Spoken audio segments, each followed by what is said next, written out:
Peace. We're going to call this The State of Hip Hop, Part 1. It's a multi-layered conversation about where hip hop is, where it's going, and where it should be.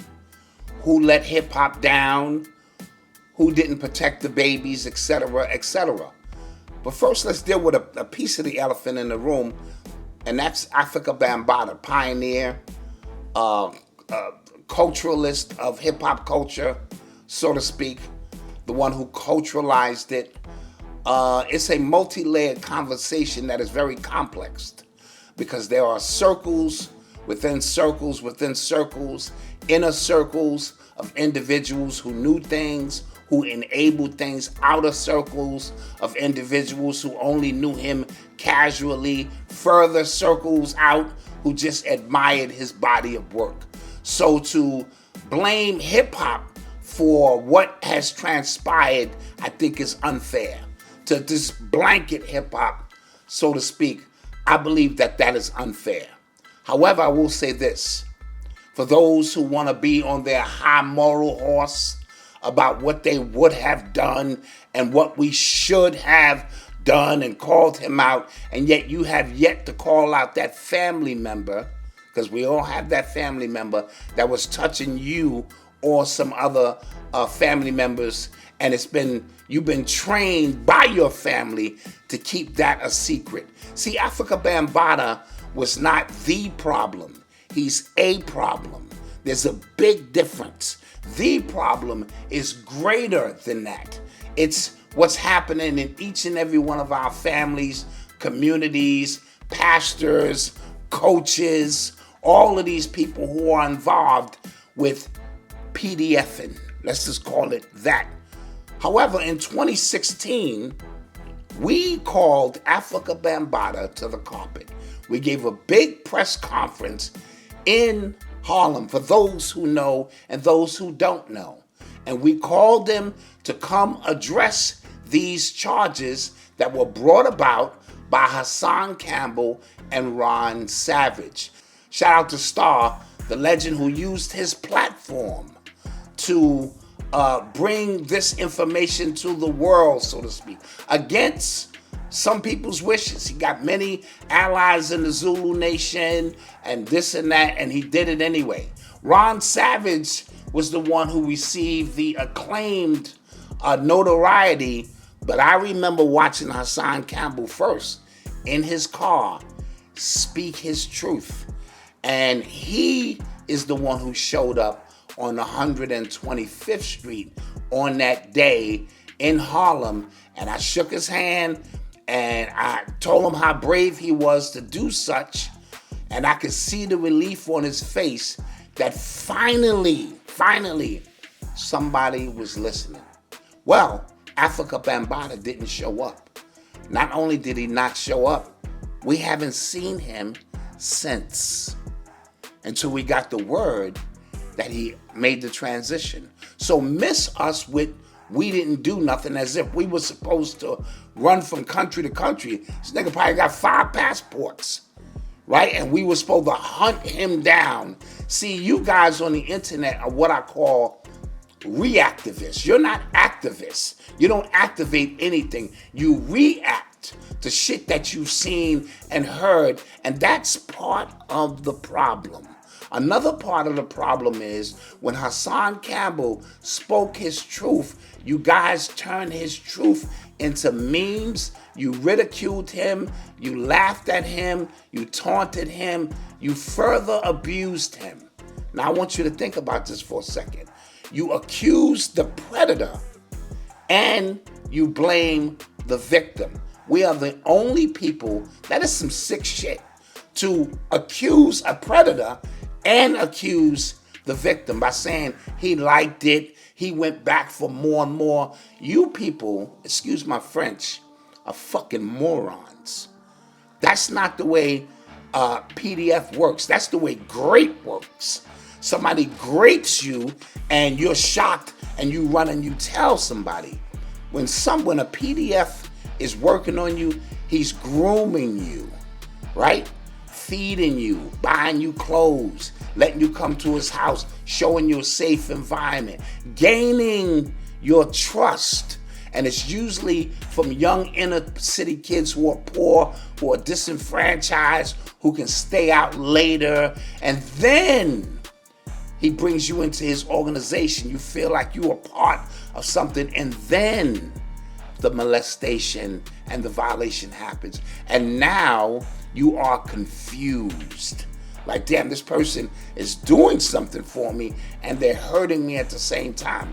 This happens a lot with mothers and stepfathers who have access to the daughter while mommy is out at work. He doesn't just grape the child, because then the child will tell his mommy.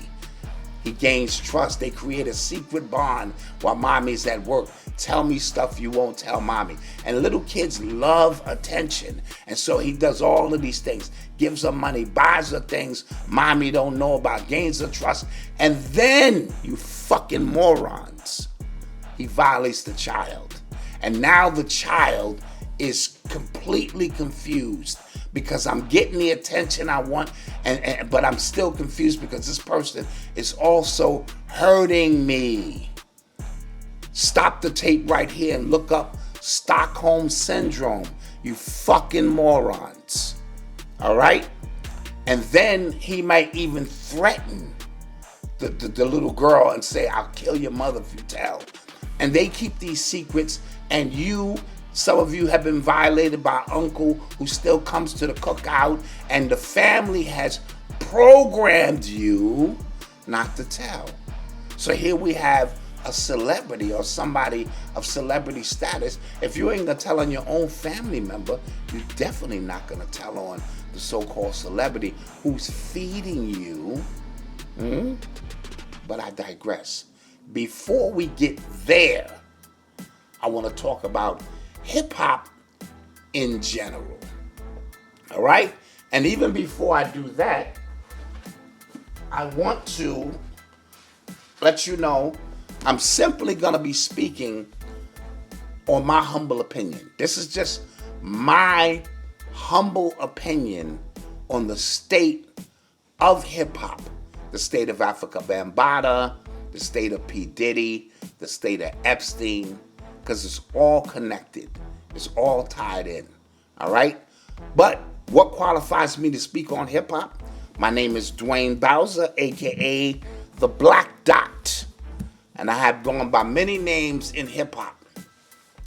Chiba LaRock, Cool D, KD the Dark Man, KD the Captain, Mr. Delirious, KD, all of these names growing up. I came into hip-hop in 1977, listening to the older guys on my block. I grew up on 174th Street and University. That is up the block from Galaxy 2000. That is around the corner down the hill from Ecstasy Garage. And is in walking distance of the world-famous Disco Fever, the world-famous Skate Fever, and just 3 or 4 long blocks from the world-famous Cedar Park. All right? I grew up with mock necks that had to pass the 10-second stretch test. I grew up wearing AJs, overlaps, British Walkers, Playboys, espadrilles. All right? I grew up making pause tapes because we couldn't afford our own turntables. And when we was old enough to get our own turntables, we DJ'd on my man Dave's ironing board because we didn't have nowhere to put his equipment. We had 1 crate of records, had both volumes of Super Disco Breaks, Bob James, some James Brown joints, and a few others. All right? I grew up spinning on my head. That was the first element of hip hop that I personally got involved with. I used to do graffiti. I was terrible at it, so I let that go. But I did have a black book early on and was doing my thing like everybody else. I used to needle drop like Grand Wizard Theodore. Now, I wasn't nice at it, but watching the elders and the masters do their thing, you get involved. And I used to get down and DJ like that. And then finally I picked up the mic. Some of the legends who grew up in my neighborhood who know me personally: Special K from Treacherous 3. Tila Rock, Tlarock. Their younger brother, Tones.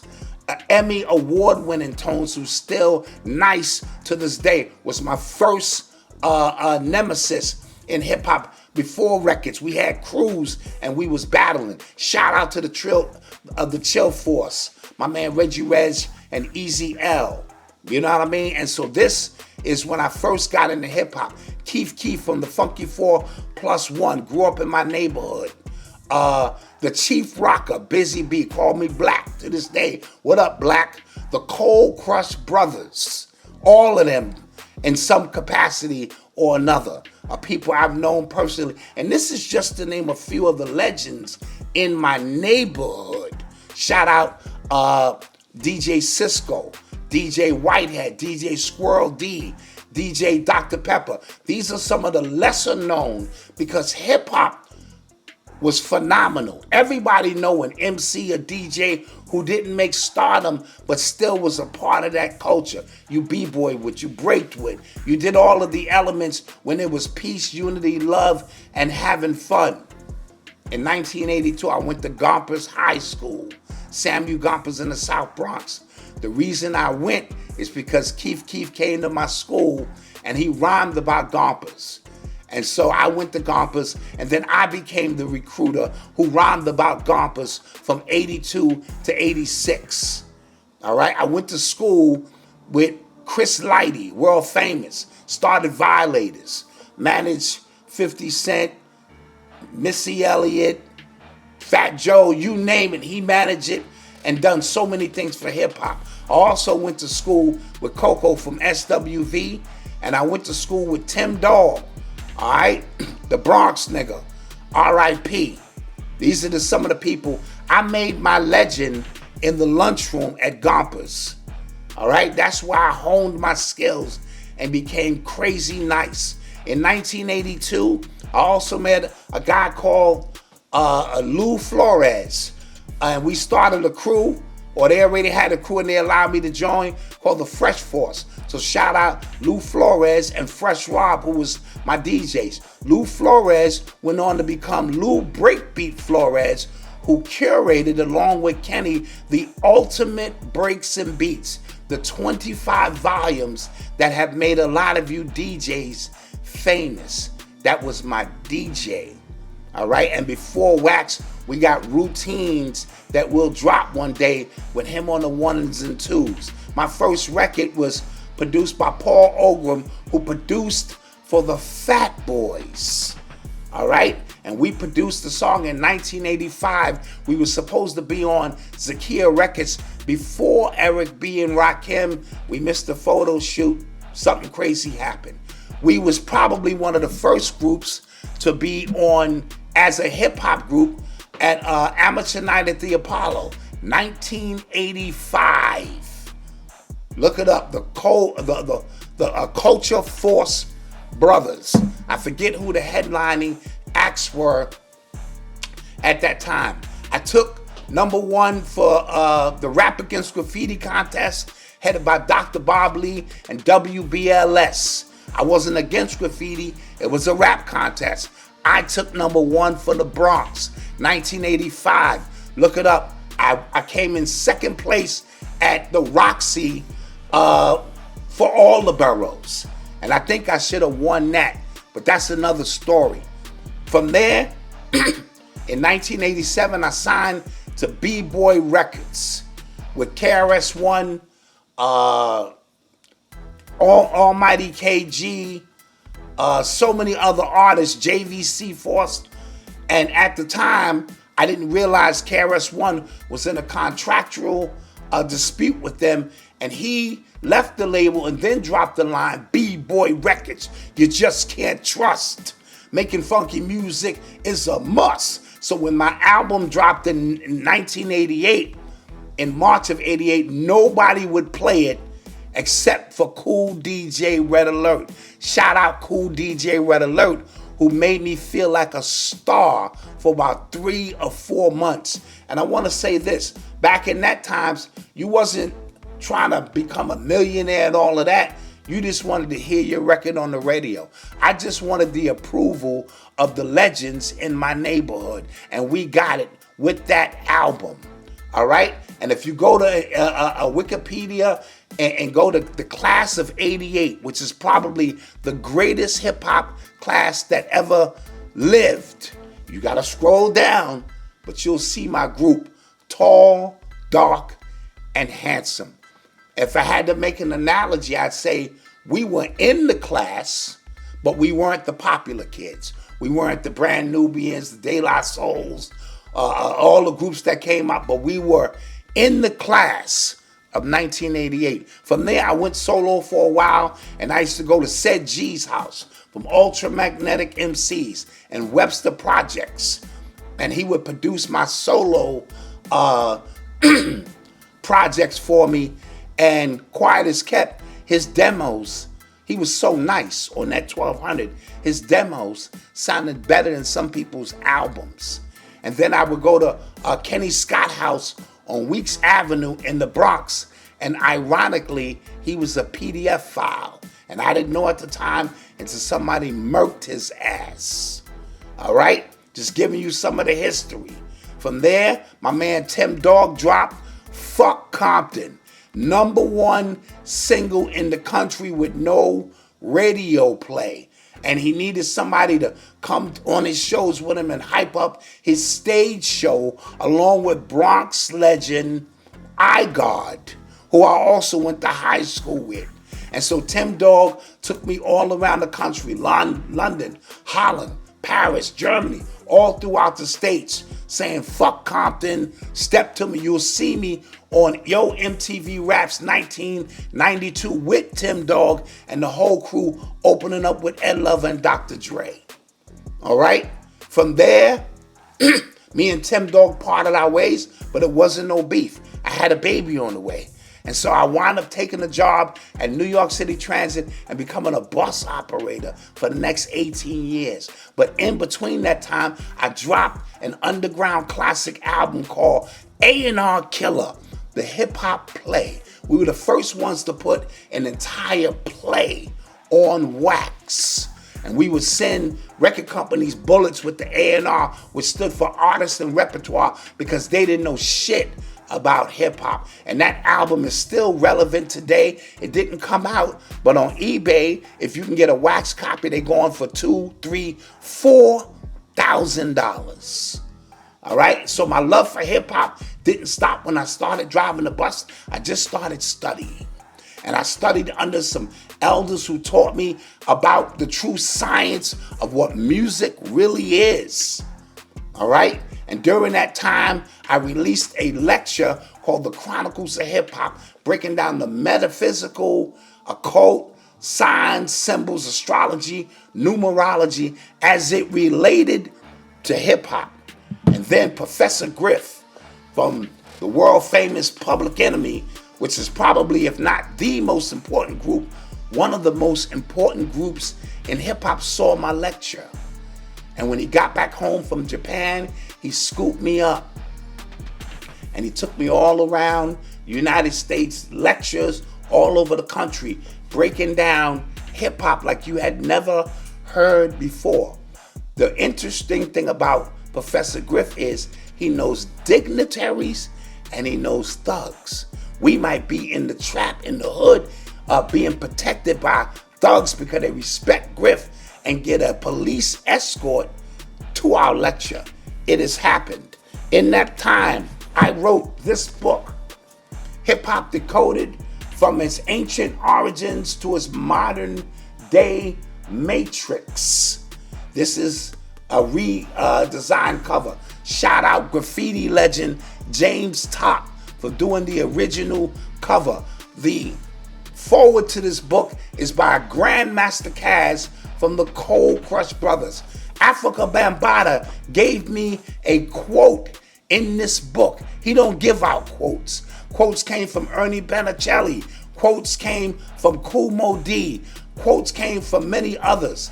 Grand Wizard Theodore said this book changed his life. All right? Now, this book was not for everybody 20 years ago when it came out. It's for everybody now since everyone seems to be caught up on just how diabolical the music industry is. All right?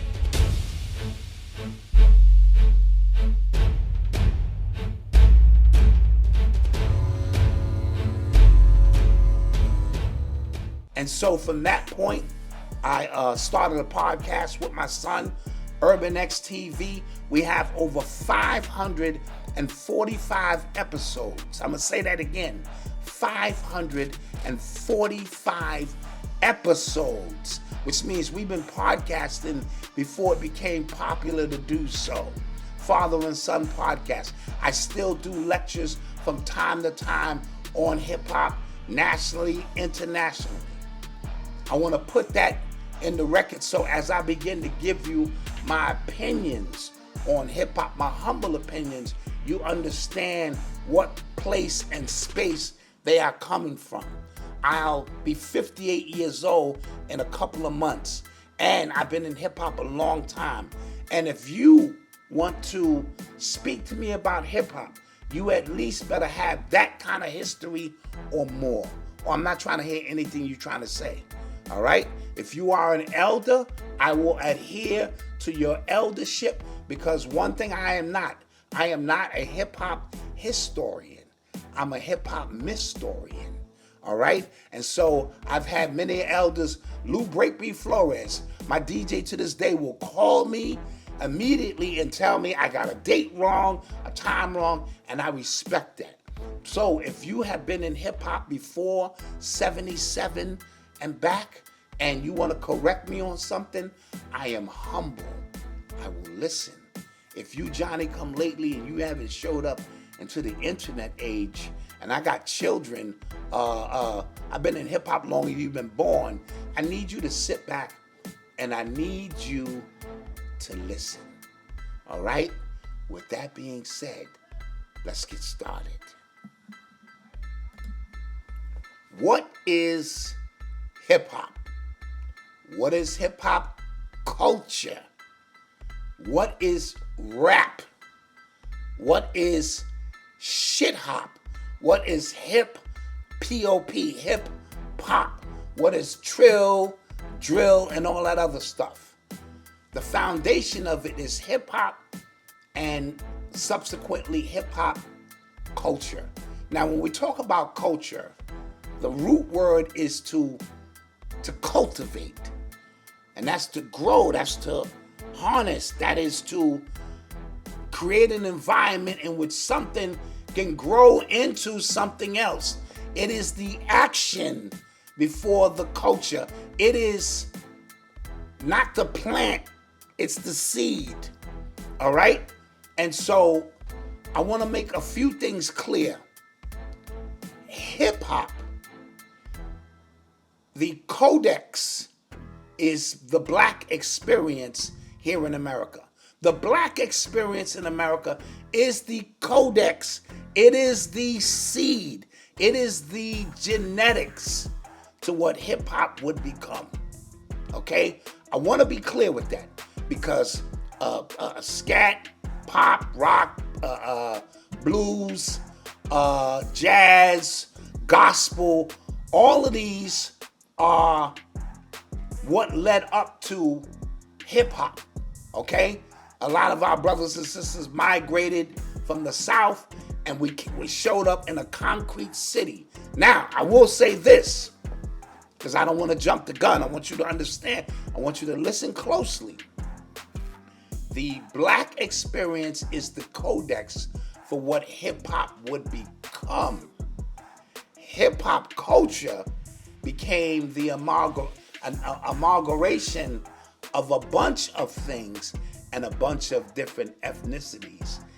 Pay attention, all right? When you plant the seed needs fertile soil, the seed needs minerals, the seed needs water, the seed needs sun, air, oxygen, before it can grow into what a culture would become, okay? You don't just plop something down and call it culture. Hip-hop didn't just fall out of the sky. It had to be cultivated, right? So Tariq Nasheed, a few years back, put out a documentary, and he was omitting a critical point. Now, I will say this. He was right, semantically and technically, right? So he was putting out a documentary based on semantics that at the beginning of it all were black people. And I can't argue that. All music comes from black people in some way, shape, or form. He was banking on semantics. What he did was, and it triggered my Latino brothers, my Jamaican brothers, West Indian, everybody else who became the soil, who became the water, who became the sun, who became the minerals for what hip hop would become. All right? So follow me along this line. A lot of people contributed to when it became crystallized into hip hop culture. All right? So two things can be right at the same time. And, it created a huge argument in the community because he got real with the semantics and was omitting those who put in work. I mean, real work. Again, I'm not a historian. But in 1977, when I showed up in the Bronx, we didn't even look at it like that. You was down by law based on your qualified and disqualified skill set. The very term down by law means you could MC or you could b-boy or your writing skills was crazy. We didn't go, well, you can't show up because you Puerto Rican, or you can't do this because you Jamaican. We didn't give a shit about any of that. So it's unfair to take an FBA mindset or something and go supplant it in 1973, 1974, 1975, when we didn't even call it hip hop. It was just called jamming. We were just out jamming, right? So I want to be clear. Now, just like when the seed of who you were hit the egg and you're here, you're being birthed here, right? That process, they have microscopic cameras, scientists, and they can see the egg just before the sperm just before it hits the egg. Then an explosion takes place in the microscope because that's God's work. You're not allowed to see the big bang. Now, they keep making advances, so they might have that technology now. Why are you saying this? This shit don't make no sense. Follow me. However, once the sperm hits the egg, over the course of time, you have what we call sonogram pictures where you could see the development of this. Joey Conzo holds the sonogram pictures to hip hop. He holds the very first photos that we know. Ernie Panicelli holds the greatest collection, right? But Joey Conzo and Tariq Nasheed had the audacity to say, we're gonna omit you and your people, but yet I need your photos to qualify the point that you didn't exist. And that's crazy. No disrespect to Tariq Nasheed. I'm not trying to rekindle some shit, but I'm trying to make a point here. That's like you want to do a lecture dissing me, but you want me to give you my footage of me so you can diss me. That's not going to happen. So I thought everyone has a place in this thing that we call hip hop. On my original cover, you see ancient Kemetic beings morphed into modern day beings because hip hop is nothing new. All right? Graph writing or Sanskrit writing or the oracle, which is usually the elder in the community who spoke, the drummer, or the dancers been around for as long as we can remember. Even if you want to go back to so-called slave times. That's what was confusing slave masters. On Saturday night, before we got Sunday off, we partied, we played the drum, we danced, we sang, and if we were lucky, somebody was there drawing or just giving us a few pictures of what it is that they were witnessing. That became the 4 components of hip hop. All right? And Africa Bambaataa was the first to recognize the cultural aspect that needed to take place with those 4 components. Now, I've seen many people say that hip hop didn't start in the Bronx. Well, to them, I say this: show me your Melly Mel before Melly Mel. Show me your Furious 5 before the Furious 5. Show me your Sha Rock before Sha Rock and the Funky 4. Show me your Grandmaster Caz and the Cold Crush Brothers in another borough in another state before them. Show me your Chief Rocker, Busy Bee. Show me. Until you can do that, I don't know what you're talking about. Show me your Rocksteady crew. Show me your DJs who played nothing but break beats before the Bronx. Now, why do I say that? Because I've seen some great documentaries. Some brothers in Brooklyn did a fabulous one about hip-hop starting in Brooklyn and other places. And I'm watching, and I'm going, okay, y'all had DJs before. Herc, we never said Herc was the first DJ. Y'all had massive sound systems before Herc. We never said Herc had the greatest sound system. We said he had the best one in the Bronx. But then they never told me about their graffiti artists. They never told me about their B-boys. They never told me about their MC crews before. So you was telling me about DJ. We know DJ has been around forever, right? The reason we give Kool Herc credit, and I'm not going to allow people to take his credit, forget who the first and this and that, he was the first one to play those break beats constantly that I know of, okay? Other DJs, Disco King Mario was on this side, Breakout and Baron might have been on that side, Flash might have been on that side, Smokey and the Lockatrons, and sure, Kool Herc played breakbeats. And why did he play breakbeats? Because we had DJ Hollywood and all of them and Love Bug who were rocking disco clubs that most of us poor people couldn't get into.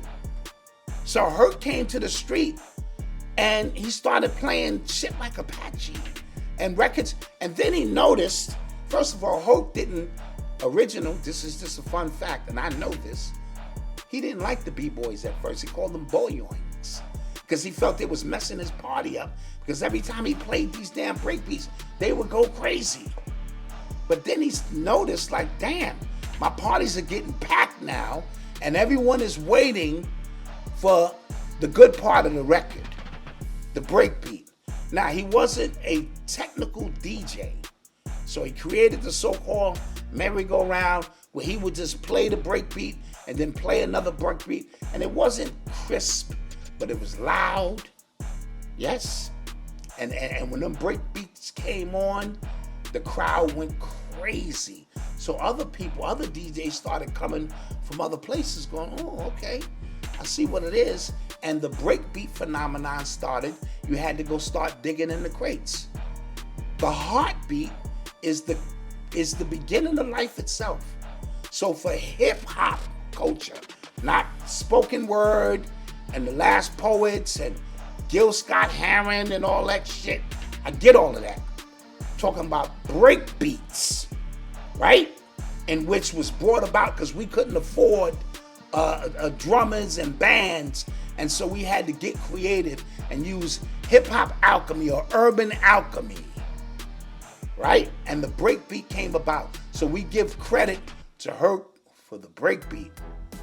We give credit to Grandmaster Flash for peeping, you know what I'm saying, and saying, I can make this technique much better than this shit.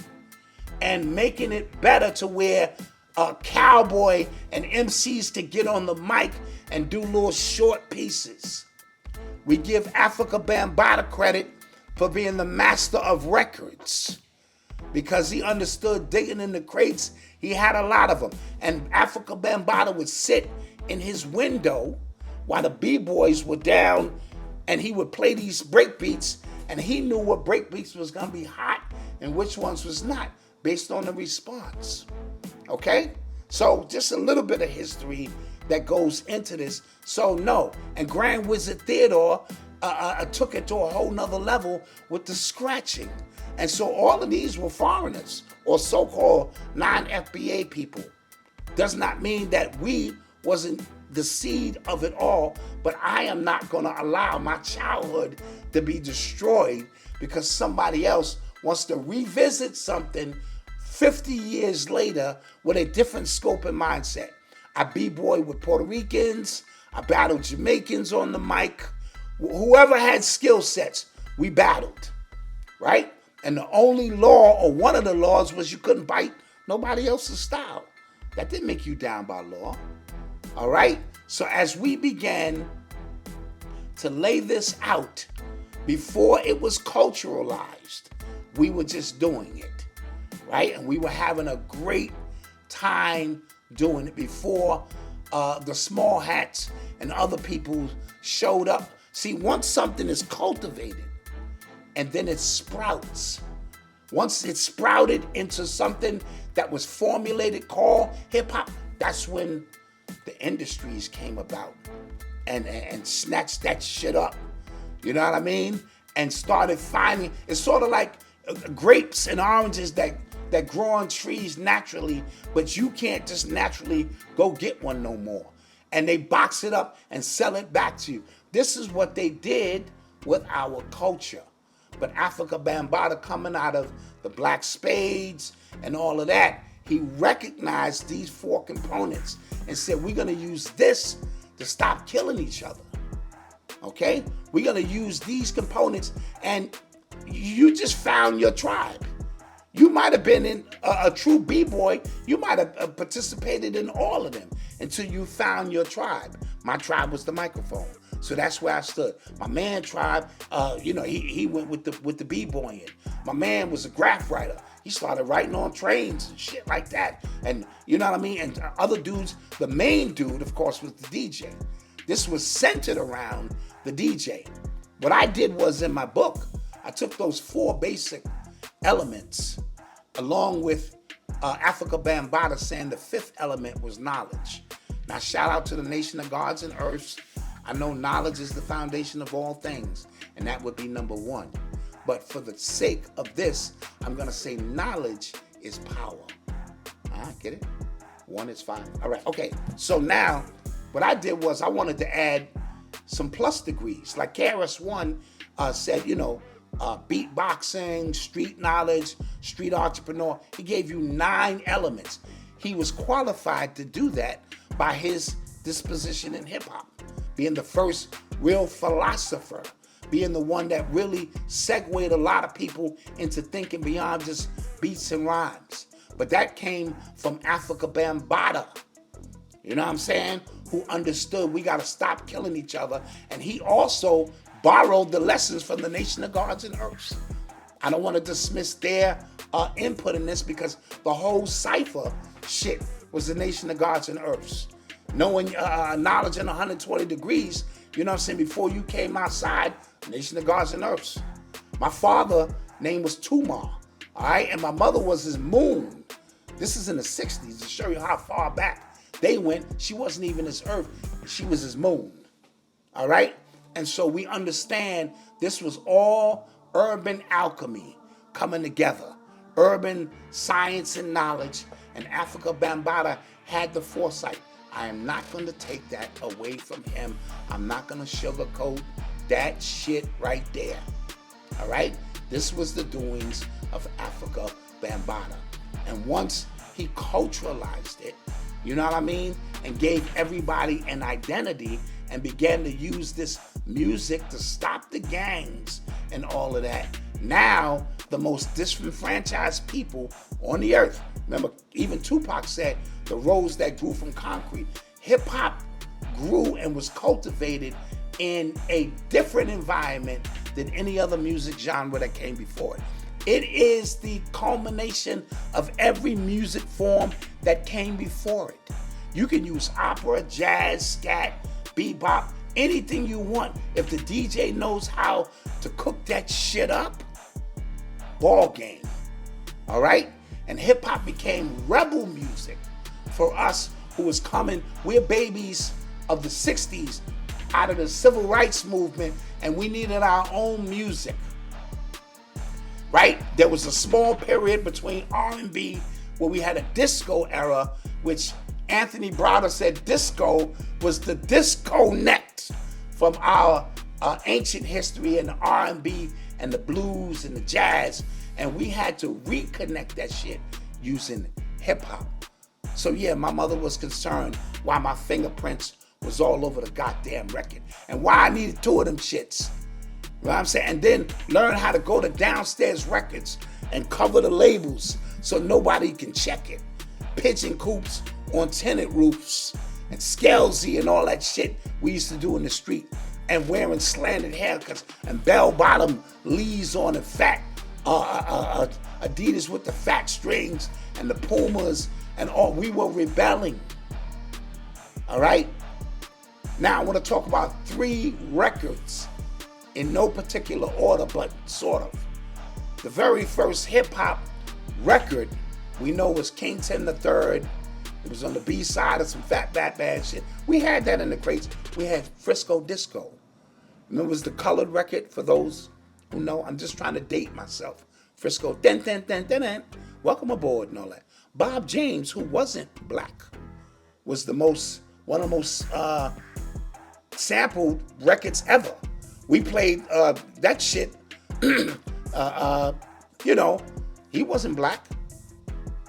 A lot of them breakbeats were not black artists, right? Because hip-hop broke all the rules. Grandmaster Cass said hip-hop didn't invent anything.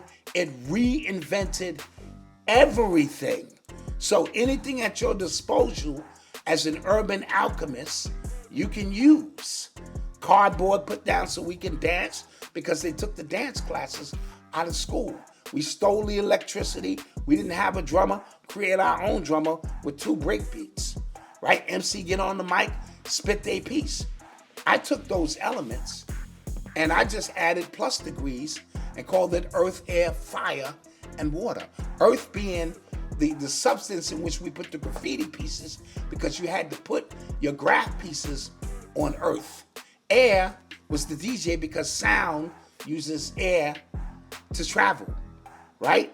Your body is composed of 70% water and can freeze and do all of these different moves, so that became the water element. And the MC is always talk about spitting fire, and so that became the fire element. Earth, air, fire, water, and your spirit and energy became the etheric energy, which enabled you to become an urban alchemist to transfer hip-hop into something that would change the world. All right? This shit changed the world. All right, and I have nothing against Charlie Ahern, who came through and recognized there was a phenomenal movement going on in the culture, right?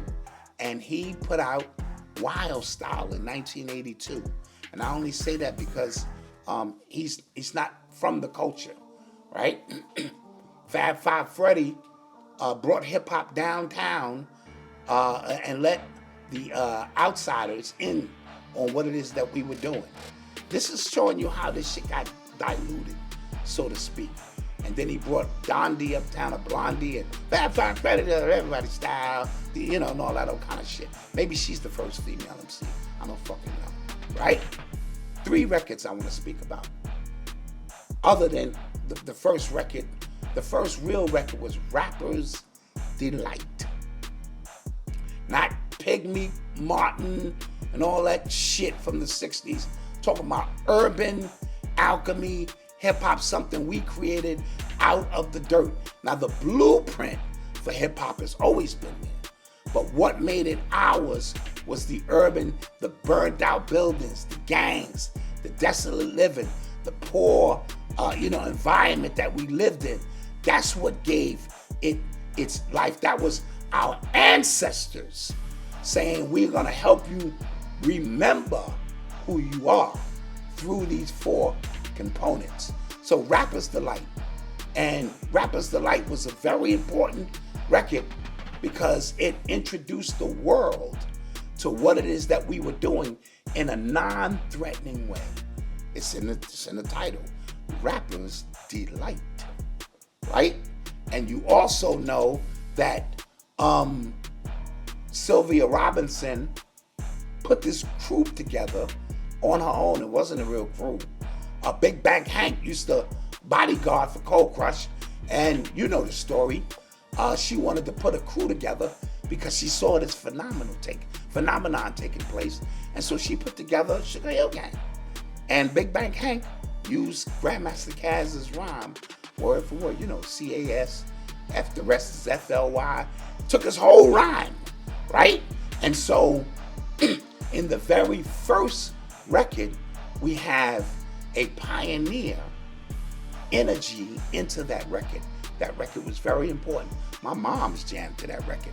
Older people who didn't love hip-hop because of the chic music in the background, you know what I'm saying? So they were rocking out. We had a few other records. The next record I want to speak about is The Message. Now, I don't know which came first, The Message or the next record I'm going to speak about, because my memory is a little crazy. But The Message was the most important record in the United States when it came to hip-hop. Every neighborhood could relate to The Message. Every neighborhood could relate to those hard times. It's like a jungle sometime. It makes me wonder how I keep from going under. Every neighborhood can relate. A child is born with no state of mind, blind to the ways of mankind. So Duke Booty and Melly Mel, Grandmaster Flash and the Furious Five, who all got credit for that. That record made America pay attention. It made my moms go, oh, whoa, wow, that was vivid. Because he painted a picture so vivid that whether you was from the East Coast, West Coast, it didn't matter. The third record I like to speak about was Planet Rock. All right, it's in the title. This shit rocked the planet. You understand what I'm saying? This shit literally, the sonic force, the auto-tune vibe to it, Africa Bambaataa and the soul sonic force were way ahead of their time with funk fusion, auto-tuning, beatboxing, hip-hopping, and it literally rocked it became an international phenomenon.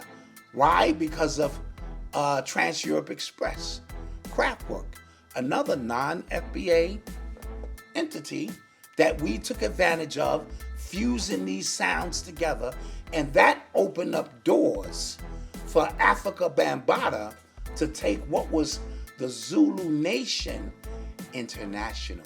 So while Melly Mel's record may have been the most important record in America, I'm just talking my humble opinion.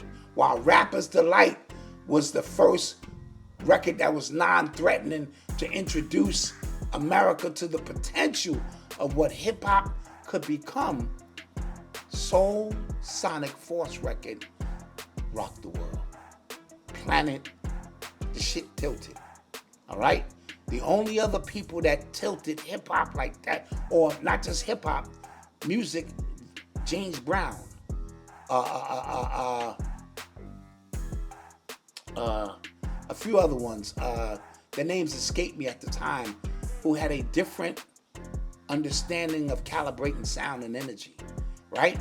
Now, with that being said, with great power comes great responsibility. And so, before we delve into Africa Bambaataa's use and abuse of that power, I just want to put a capstone on part one of this piece here to let you know how deep this thing run once this thing became a culture, and culture just simply means a way of life.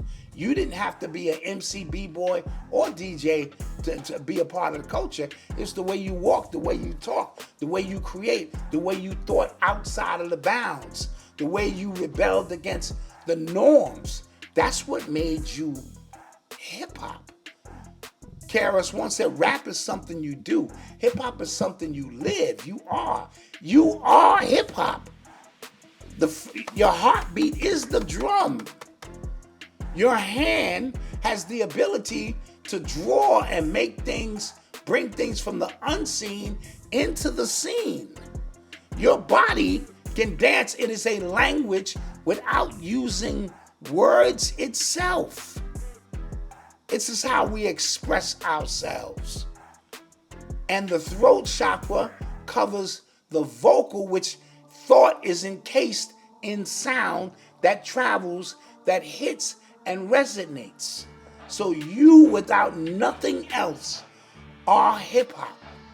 And that's the difference between rap industry stuff and hip hop, right? You need no money for hip hop. You just are, right? And it has grown in different aspects. Now, this is important because if I was doing a documentary, I want to put a capstone on this Tariq Nasheed situation, right? He was correct scholastically on what hip hop or the origins of it, but he forgot to add all of the ingredients that when we decided to call it a culture, before rap industry, when it's a culture, a lot of different components and pieces were involved. Now, I could do a documentary on the Bloods and Crips right now. I can have all my facts correct. I can interview all of the Bloods and Crips. But if I, myself, don't understand that culture, if I'm not a third, fourth, fifth generation Blood or Crip who was immersed into the culture, my documentaries are gonna be missing something because it's coming from an outsider. And so that's the part that I don't think Tariq Nasheed understood. He was if you ain't never been to Cedar Park, if you ain't never been to Bronx River, if you ain't never been to Echo Park, if you ain't never been to Creston Avenue, 183rd Street on that side, if you ain't never been to 165th Street in Grant, if you ain't never been to these places while this was taking place, there are certain aspects to it culturally you will never understand. You're just looking at it on paper and going, they are Puerto Ricans, they are Jamaicans, they didn't have nothing, and then you miss it culturally. And I'm just speaking from the Bronx perspective, right? Now, how you dealt with Latinos and Jamaicans elsewhere, I understand that.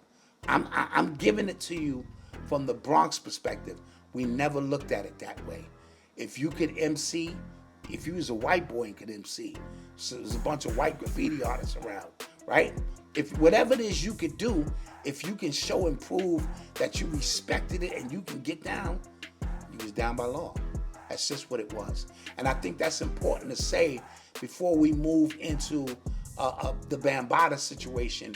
When we say hip hop culture was created by no one in particular, everyone had something to do with it. That's what we mean. But we also know and understand that the very codex that gave hip hop the blueprint, excuse me, to work from was the black experience. All right? But the alchemy of hip hop is the crystallized point to the pyramid. It is everything that came before and everything that will come after. All right? And I say that because a lot of old school heads, I got called an old head recently. Yeah, I'm an old head. They are stuck in a time where they ruled. And I'm speaking specifically about Zulu Nation, right? Their ruling era was the 70s, late 70s, early 80s. Once that time left, they were supposed to grow this organization into after-school programs, real mentorships, learning programs, educational basketball tournaments. It was supposed to morph into the world that the world was coming into. Even those who don't like mumble rap and trap rap and all this other stuff, it is the use, interpretation of what hip hop is for them. It is their way of rebelling against what we did, the same way we rebelled against what our parents did. And so that's part one to the state of hip hop. Part two will be for members only. Behind the Wall. Go to urbanx.nyc. Get our membership. It's just $10. This is going to be an ongoing series, 3, 4, 5 parts. I'll bring other people in. We'll get their opinion on this. And I want to put a bow on this by just simply saying, this is my humble opinion on what hip hop is, the current state. We'll get to what Afrika Bambaataa's role was, how brave Hassan Campbell was, and yet he still was ridiculed, and thousands of other victims refused to come out because they refused to be Hassan, so to speak. How you derelicts online could blame somebody for dealing with trauma the way they choose to deal with trauma. Let Hassan deal with trauma the way he wants to deal with it. Let Ron Savage deal with his trauma through forgiveness and how he wants to deal with it, right? But now, in part two, we're going to deal with the real elephant in the room and whether hip-hop or the Zulu Nation was started for the very purpose of grooming boys, or it was a byproduct of having so much power and not knowing to do with that power. With that said, this is the Black Dot. These are my chronicles. This is my story. I'm sticking to it. This is part one. Part two is already in the membership. Peace.